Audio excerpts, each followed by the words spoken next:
What's up mga kababayan? News That Matters here. Dito sa video natin ngayon ay ating panoorin o pakinggan itong mga nagbabagang balita. Kaysa patalsikin itong si VP Sara Duterte, bakit hindi na lamang ang patalsikin sina Franz Castro, Raul Manuel, De Lima, Risa Ontiveros at iba pa na sumusuporta o nagpopondo sa mga komunistang grupo. Yan ang matapang na wika ni Ka Eric dito sa video na ito, no? Na tama nga naman mga kababayan na bakit itong mga pulpul na Quadcom bulag no sa katotohanan na pagdating sa perang nakukuha no ng mga rebeldeng grupo walang say ang mga ito. Ngunit pagdating kay BP Sara ang dami nilang sinasabi at gusto pa nilang i-impeach ang isang ginang na ang gusto lamang magtrabaho para sa bayan. Grabe naman talaga. Pero bago ang lahat mga kababayan, huwag niyo po sana nakalimutan mag-like at subscribe para updated ka sa mga uploads ko araw-araw. At yun na nga no mga kababayan, dagdag pa rito mga kababayan na kahit anong gawin no o anumang gamitin nitong si Romualdez kailanman malabo itong maging presidente ng ating bansa sapagkat sa lugar pa lamang di umano nila no ng Leyte bali-balitang sinusuka na ito at walang tiwala ang kanyang mga nasasakupan dahil kilala di umanong ito bilang magnanakaw ng kaban ng bayan. Grabe naman yan. Natotoo po ba yun mga taga-Leyte na nanonood po sa ating channel? Na wala po kayong tiwala kay Tambalos Romualdez kung siya man ang maging presidente di umano ng ating bansa? Paki-comment nga yung opinion sa ating comment section ng ating mapag-usapan. Kung kaya naman hindi ko na patatagalin pa, ito na ang buong video. Mga kababayan, kung totoo na pinoprotektahan lang daw nito mga kriminal na si Franz Castro ang pondo ng bayan na sila mismo ay may pananagutan kasi for 21 years na nasa loob ng Kongreso at gobyerno ang CPP, NPA, NDF party list na ito and they are being given around 100 million each of them budget per year, aabot na po sa mga 10 to 12 billion pesos ang pondong nakuha ng CPP, NPA, NDF since 2001 na pumasok sila sa Kongreso. Hindi po ito napapansin ng seryoso ng gobyerno at hindi na-account. Ito pong pinangbibili ng armas. Ginagamit sa pagre-recruit sa kabataan, ginagamit sa pagbili ng gamot at allowances ng mga recruiters ng CPP, NPA, NDF na tinatawag naming mga full-time organizers. So, 2001 to 2024, ang estimate po namin, kasi dyan kami nanggaling sa kanila, we should know how it is being abused at paano pinapalusutan at ninanakaw ng Communist Party of the Philippines, ng New People's Army at ng NDF ang kaban ng bayan through the party list operations nila.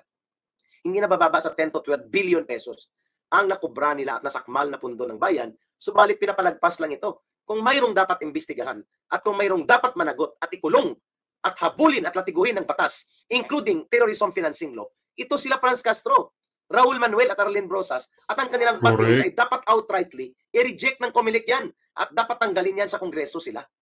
They don't deserve any minute any longer to stay there.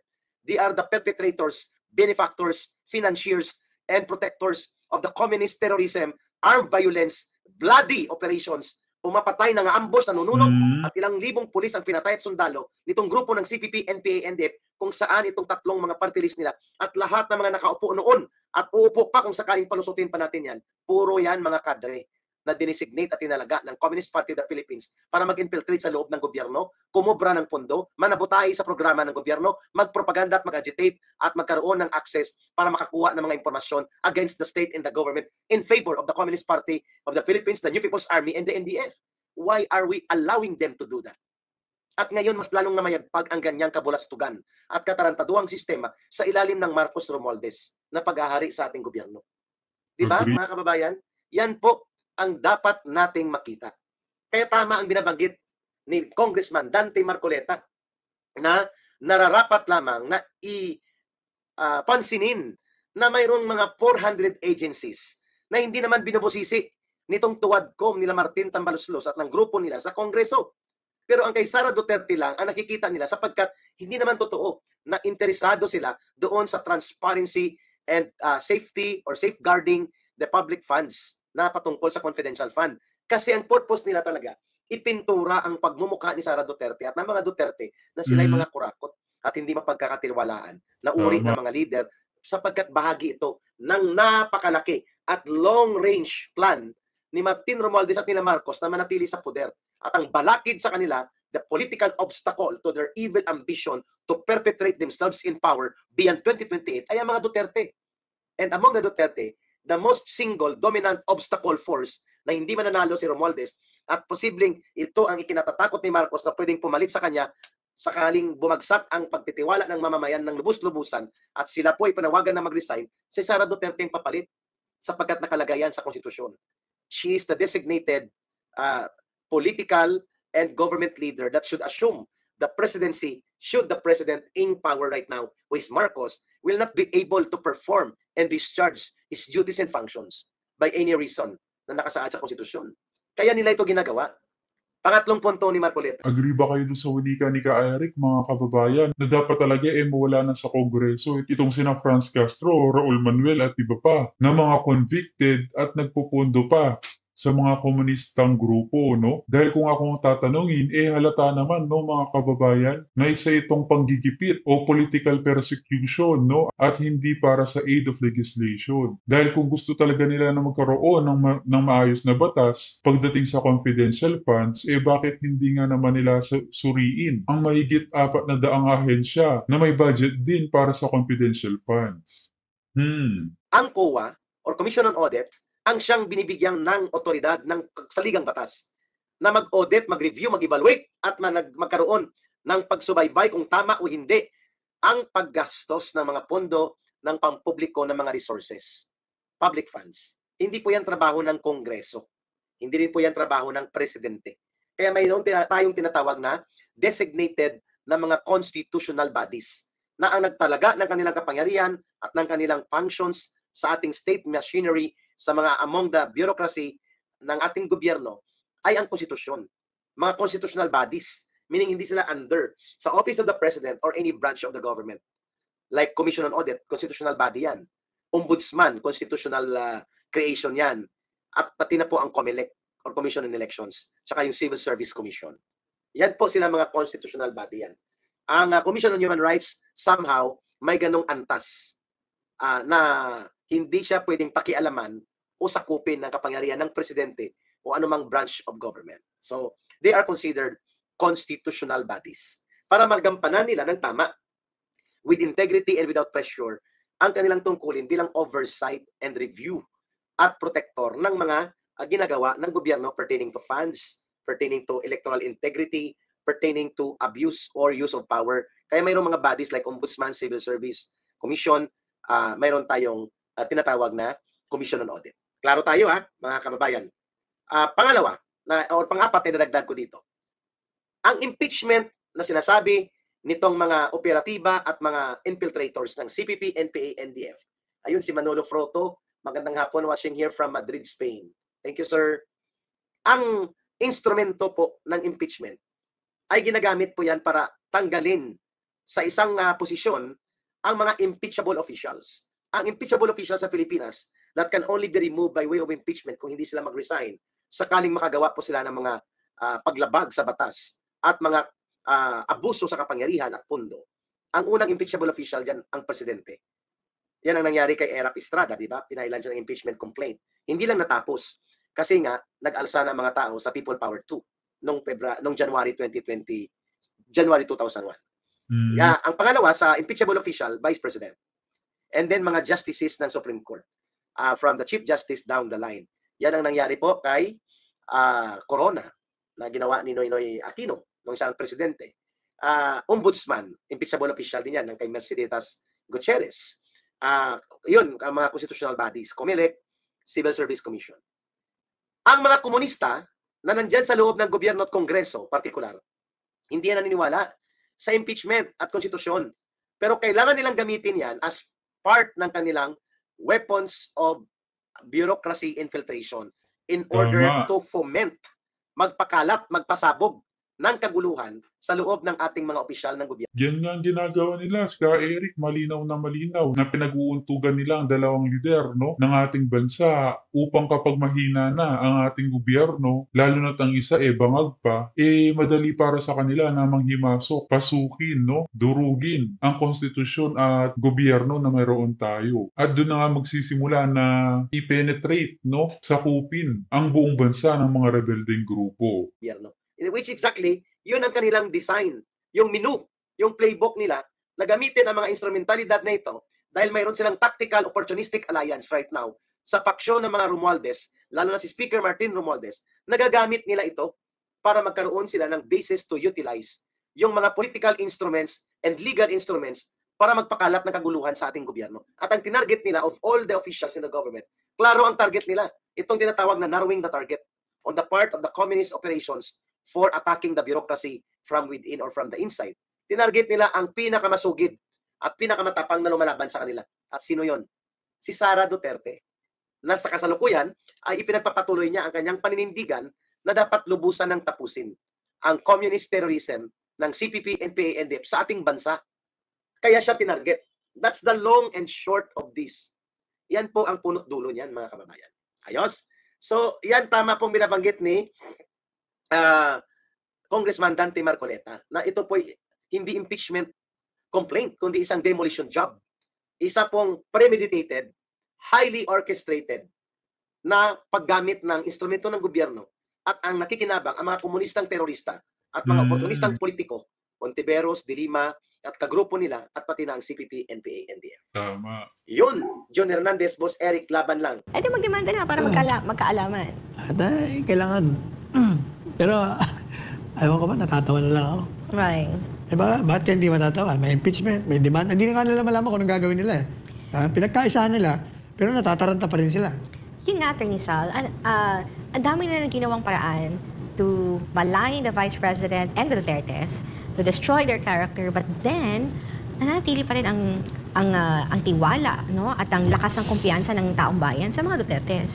Ibig sabihin, kahit ano pang gawin nilang paninira doon sa Kamara, hindi po yun magiging sapat para masira ang ilang dekada ng nagawa ng mga Duterte. At of course, yung may resibo sila, Attorney Sal, mahirap kalabanin ang magandang resibo, Attorney Sal, para siraan lang sila. Kumbaga, Mas lalo pang ang lumakas, mas lalo pang umilab ang kagustuhan ng taong bayan na mabalik ang mga Duterte sa loob ng gobyerno. Nawika nga ng taong bayan hindi sila papayag na maupo itong si Tambalos at manatili sa posisyon itong mga bangag. nagtanim sila yung apunla. Lumaki na lumaki yung punong kahoy, kaya mahirap mo nang sirain yun. Mali sila ng kinalaman. Namunga na ng gusto. Wala na. At kaugnay dyan, Attorney, sinabi din ni Congressman Ace Barber sa nakatakta maglabas ng progress report ang Quadcom bago mag-adjourn ng Kongreso para sa Christmas break. Partial report umano ito matapos ng 12 beses na isinagawang pagdidig na may kaugnayan sa illegal na droga, extrajudicial killings at Philippine offshore gaming operators. Kasama daw sa kanilang report ang rekomendasyon kung meron bang pananagutan ng mga taong gobyerno sa mga anomalyang nangyari. Nasa 18 panukalang batas naman daw ang kanilang nailatag na remedial measures. Ano sa tingin mo, Atty. Sal, maging laman ang report ng Quadcom? May aasahan ba tayo? Ayan nga, at ang mga kanilang nailatag daw ng mga panukalang batas. During the investigation, nandun na agad yung mga conclusions nila. Diba? Exactly. Kahit nga sa hearing ng SMNA, may conclusion na sila. In-invite pa tayo doon. Kunyari lang, Aha. balat kayo pala. Yung talaga, team song ng natin, ating bansa, balat kayo. Gusto ko, ano yan? 2024 team song nila. Oo. Sa 2025 ba magbabago yung team song na yan? 2025? Aha. May darating pa ba yun? Uy, grabe ka naman. Attorney Sal, may tanong po dito. Comment po sa social media. Nataon lang daw ba na ngayong araw tatapusin na ang investigasyon ng Committee on Good Government and Public Accountability laban sa confidential funds si VP Sara at anunsyo ng Quadcom na maglabas sila ng partial report? Kasi nga hindi nila malaman kung anong gagawin nila. May investigation, may impeachment. Kailangan tapusin na natin ito para makakonsentrate na tayo sa impeachment. At saka naghahanda din sila para sa halalan. Ano nga palang latest dun sa bilang ng 106? Nakuha naman ng mga kaliwa? I'm not sure. Meron na ba? Kasi Balikan natin. kailangan makakuha sila ng 106 para tapon sa plenary. Tapos yung speaker, diretso sa Senado. I think hindi naman imposible yung 106 kasi di ba? Parang expected naman lahat sila. Oh, kasi kung titingnan mo yung umate ng fellowship sa Malacanang, 200 yun eh. Pero makalahati lang eh. Kaya-kaya. O, di ba? Anong masasabi mo sa mga fellowship na ganyan, Attorney Sal? Bulaan nila, lelang nila. Sabi, tagal na namin, 2 years. 2 years na namin yung pinaplan. Sus Mariosep. 2 years din yung Bumubulan Senate yun. fellowship. Ayan, ang tanong dyan, kasi, di ba, naalala mo yung secret text message ng Pangulo na nagsasabi na, Ano yung secret? Di ko yata alam yun. hindi mo alam. Ano yan? Secret daw yun eh. Personal text message din ng Pangulo sa mga congressman na wag na daw, hindi na daw importante yung impeachment case ni VP Sara, wag na daw ituloy yun. And then after nung Secret message ba yun? Akala ko publicly he said that. no, secret yun. Na-screenshot tapos nag-leak. Yung secret na message, nag-leak. It's a private message na nag-leak sa public, na-post online, na kinonfirm naman ng presidente. Marunong yung nag-tactic nun. Kunyari, hindi na message. Magaling ka. Sabi ng mga tao, not so secret pala after all. Pero yun nga, Attorney Sal, lumabas yun. And then, nagkaroon ng fellowship. Do you think na napag-usapan yun sa fellowship nila? Or Sabi nila, siyempre sabihin nila hindi. Bulayin nila lang niya. ano ba talaga? Ayaw ba niya talaga? O ano? Alam mo, dalawa nga ang sabi ko sa mga tinatanong sa akin. Either he is sincere. Sincere in the sense that he knows what will happen if impeachment goes on. Talagang magkakagulungan sa loob, at saka yung reaction ng tao. So, talagang masisira, diskarte ng administrasyon na tumugon sa mga pangailangan ng sambayanan. At the same time, pwede rin iniisip niya, baka mamaya, pati ako madamay sa inyo. O, di ba kaya ayaw ko ng impeachment? Pag nag-react ang tao, lahat tayo damay dito. So, huwag it na natin will also tuloy yan. cause his presidency. Oo, exactly. Kaya sincere talaga siya in either cases. So, unahin natin yung part 2 na ito na yung column. I think this is the last part na, Attorney Sal? Yes. Of your column. Kaugnay dito sa titulong The Unending Saga of VP Sara, patungkol na, ano mo, Attorney Sal, no? Parang unending talaga. Tama yung title mo, unending yung saga na ginagawa nito. Ito yung drama ni VP Sara na ang administrasyon na nagsulat.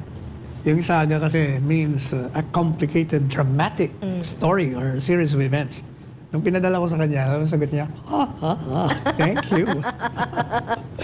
Anyway, ina-highlight ko lang ko doon na yung kasi yung volatile narrative niya. Ang karamihan, actually yung karamihan, more on the detractors. Ang tingin nila na nasisira ng bait, nagwawala, talagang may criminal mind, gano'n lahat eh. Pero that should not be taken in context. Yung sinasabi ko sa artikulo, kailangan, tingnan mo kung saan ba nanggagaling yan. So, tingnan mo yung background. Kung na naging unity, pagkatapos sinimulan ng siraan siya, nung nagkaroon ng ambisyon yung isang tao na gusto niyang tumak sa landas, patungo sa Malacanang. Doon ang umpisa lahat yan eh. At nung inumpisang buwagin yung mga kaalyado niya, siyempre magre-react si Inday, Sara.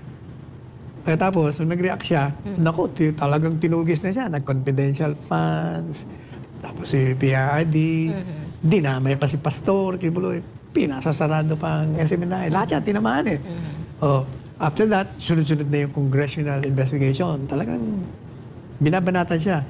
And earlier on, kung matatanda mo, secretary pa lang siya, sinasabi niya na may threat sa kanya eh. Hindi siya pinapansin eh. Wala kang maririnig sa PNP o sa NSC na iniimbestigahan nila. O kaya, nung makita niya, tinanggalan siya ng security. Bakit ka ba tatanggalan ng security? Para open ka. You're risking, you're in a perilous situation. Nung tinuloy-tuloy nila yon at sunod-sunod din yung paninira sa kanya, pag-aalipusta sa kanya, pagbuwag sa kanyang karapatan, nakikita niya na ngayon, abay talagang papatayin ako ng mga ito. Tapos nakakatanggap siya ng mga informasyon. At makikita mo naman ang ginagawa, pati yung kanyang mga staff, pinakulong pa. Tapos si PRD, yung tatay niya, kinakaladkad sa Senado, kinaladkad sa Quad. Pero nakita naman natin, pinaglaruan lang ni PRD yung mga mga inquisitors niya.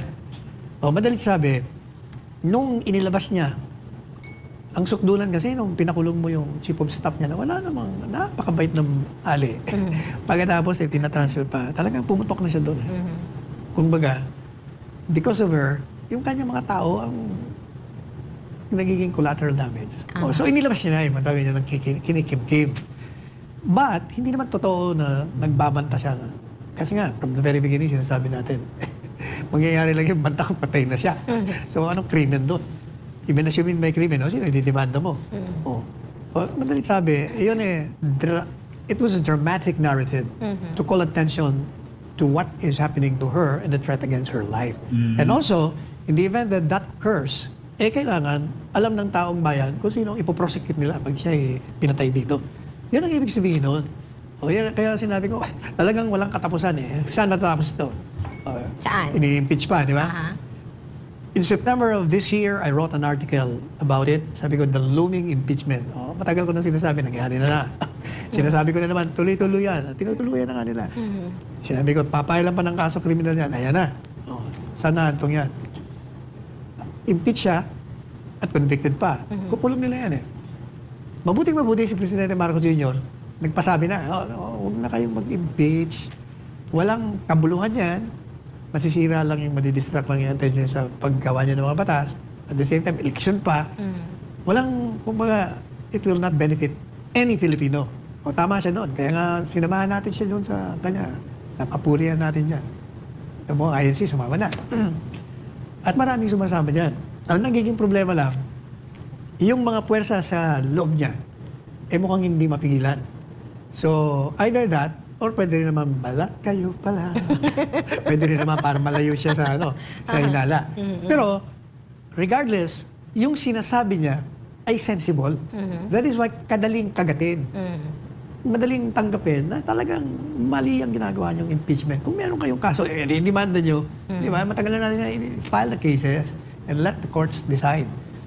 Yung impeachment na yan, walang kalaman-laman si Inday Sara. Kita mo, sino ba nag-file niyan? Unang-una, nag-file yung mga dilaw, pink. Sinundan ng Pula. mga pulahan o mga kaliwa. Yung pangatlo, balita natin, yung sa mga allies sa mga administrasyon, kung biro mo 3, 3 against 1. Tatlong impeachment case na nandoon. Pero alam mo, Attorney Sal, gaya nung yung minention mo nga kanina, di ba, na Secretary of Education pa lang si VP Sara, minention nga na may threat nga sa buhay niya. Recently, may radio interview kay NBI Director.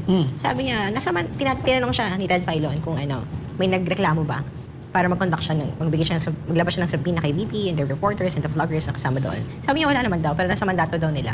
Basta may threat daw sa President, doon sa mga matataas posisyon. Dapat din nila inimbestigahan si VP. Tinanong man ni Ted yun? Hindi, Ayun naisip ang ko lang. problema kay Ted. Hindi siya marunong mag-follow up. Ted, pa-follow up ka kasi. Yun nga, dun sa threat ni VP Sara na matagal na na-mention, bakit hindi man lang nagbigay ng pahayag ang Wala, NBI? nothing.